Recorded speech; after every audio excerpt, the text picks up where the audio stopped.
All right, Roger Tissot, are you the president of Tissot and Associates? Well, we're in process of setting up a consulting firm which is expanding the activities I have done on my own for the last 4 years. Not to mention with the Institute of the Americas, a good friend of ours. With the Institute of the Americas.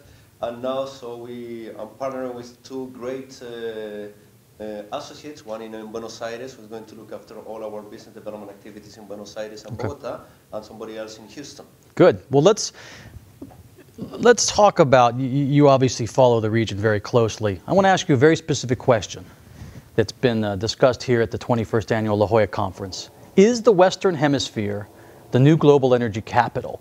And are we saying adios to the Middle East in terms of geopolitical dominance? Well, certainly in terms of reserves, the Western Hemisphere is becoming a world oil and gas powerhouse. It's very interesting to see that the International Energy Agency forecast shows that if we look at the whole Western Hemisphere, in the last 3 years, we were a net oil importer. The last 30 years? Yes. And but by 2030, the Western Hemisphere would be a net oil exporter. And that's a significant shift. But that has mostly to do with the developments in the US because of the shale oil and gas. In Latin America, we certainly have a lot of reserves. The key challenge is if we can move those reserves into the market. Basically, we need investments to move oil out of the ground and transform that oil into revenue and wealth for the countries.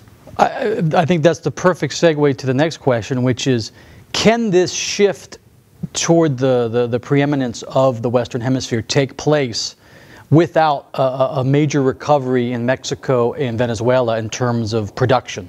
Absolutely.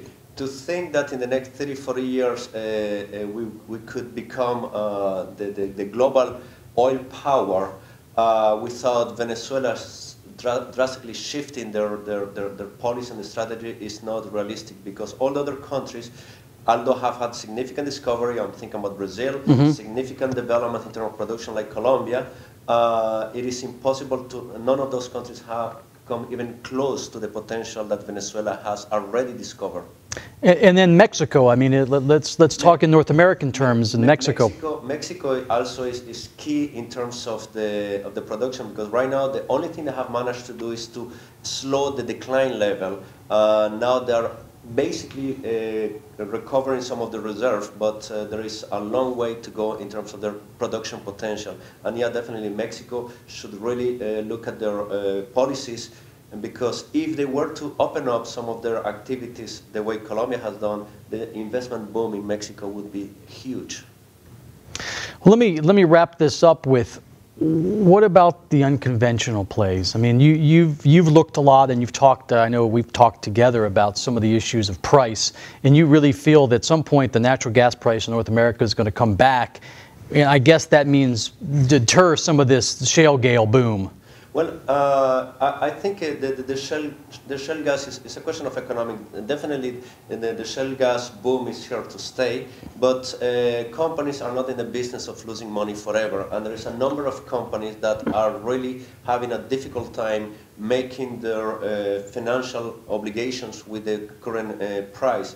We had a combination of a huge economic recession and also an increasing level of exploration activity that translates into production because of the nature of shale gas.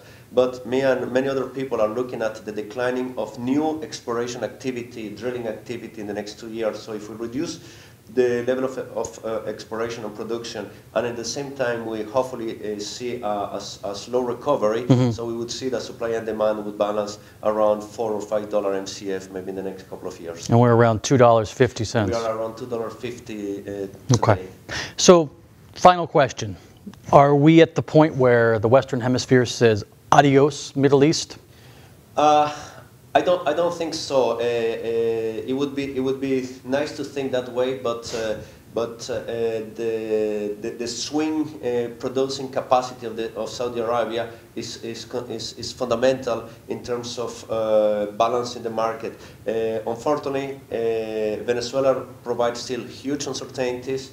And until that is not solved, the world still need the oil from the Middle East.